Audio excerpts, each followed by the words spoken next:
Nende teseloko de papier, elenge à Congo. Glodidi Asiga, la mignonne. Hey, la mignonne. Eh, Tracy Mbelenga Pro.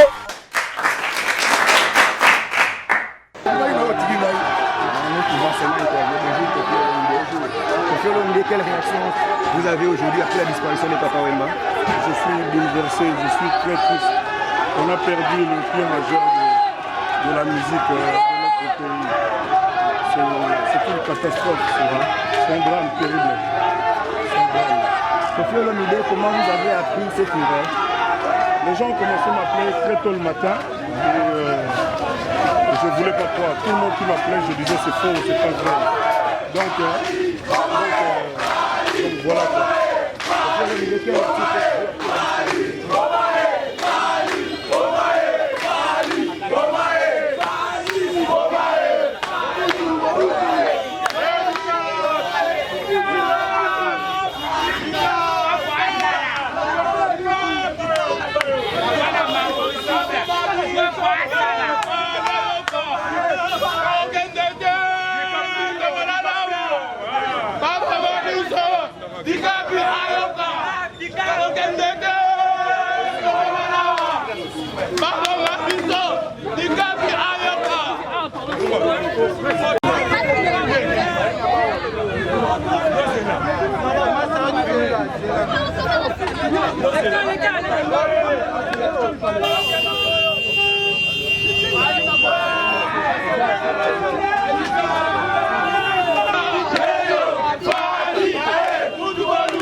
Une date, et moi personnellement j'ai une très longue histoire avec lui.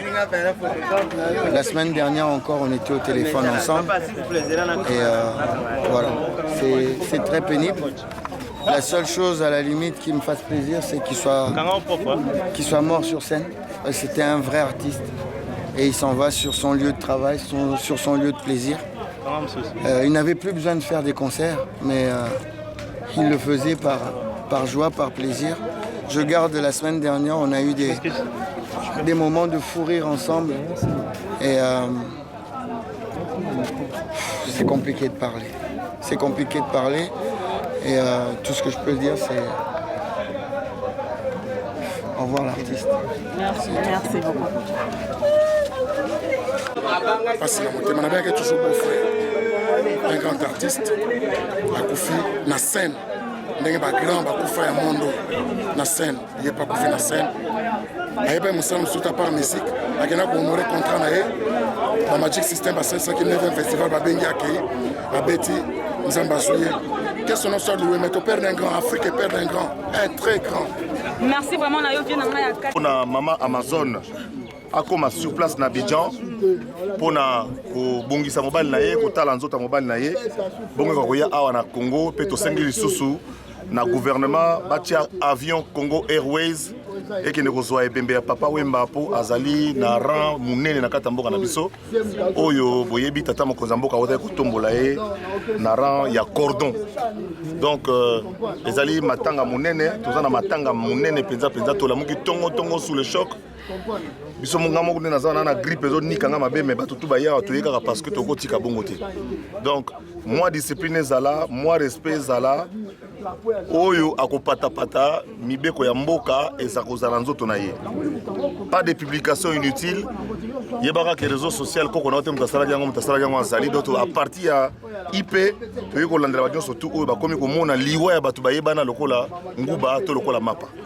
Donc famille eza awa eza résidence na ye officielle matanga ekozala bongo na matonge zulizule mapa azali bamaster ebele bakoma ye na poto tozopesa bino numéro ya Cornélie Malongi mpona bato oyo baza na posa ya kosola na papa na koyeba situation dossier sur place toza na numéro ya Cornélie Malongi oyo azali moko ya staff tokoki kopesa bino yango parce que boza ba journaliste faut panza sango oyo ya solo mpona koeviter ba spéculation.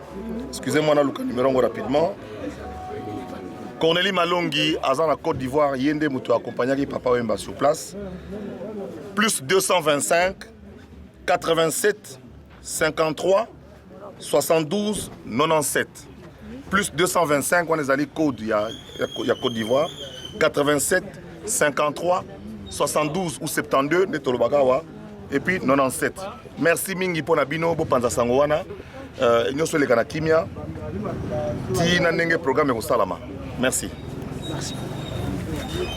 Voilà les internautes qui vont la carte de départ la différents stars na bino et programme pour les 100 et 2000 noté mais André qui veut aller au sommet à l'obi matanga ezana mutu moko te akoza charge à part gouvernement congolais.